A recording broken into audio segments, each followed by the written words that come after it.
নমস্কার বন্ধুরা, সবাই কেমন আছো? আশা করি সবাই ভালো আছে। এসএনকে তাপসী শর্টস চ্যানেলে তোমাদেরকে স্বাগত জানাই। তো বাজারে গিয়েছিলাম, বাজার থেকে এসে মেয়ে বললো জোর খিদা পেয়েছে, তাই মেয়ে বললো আমাকে ম্যাগি বানিয়ে দাও, তাই ম্যাগি বানিয়ে দিচ্ছি। আমি মেয়েকে এমনি সিম্পলভাবে ম্যাগি বানিয়ে দিয়েছিলাম। আর কে কেমন বা মানে কাদের বাড়িতে কেমন বাচ্চাকে ম্যাগি রান্না করে খাওয়া আমাকে একটু কমেন্টে জানাবে।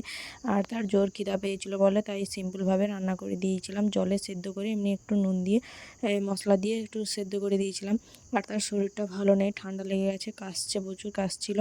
তাই দেখো এখন ম্যাগি রান্না করার পরে একটা প্লেটে করে তাকে কিছুটা তুলে দিয়েছিলাম আমি আর আমার মেয়ে খাবো বলে। দেখো মেয়ে এখন খেতে বসেছে, আর গরম আছে বলে তাড়াতাড়ি চামচ দিয়ে নাড়িয়ে দিয়েছিলাম যাতে একটু তাড়াতাড়ি ঠান্ডা হয়ে যায়, এবং সে আস্তে আস্তে করে চামচে তুলে তুলে খাচ্ছিলো। এই দেখো, আর এই দেখো মেয়ের শরীর ভালো নেই, খেতে খেতে কেমন কাশছে। আর তাকে বললাম যে তুই আস্তে আস্তে খা, ঠিক আছে?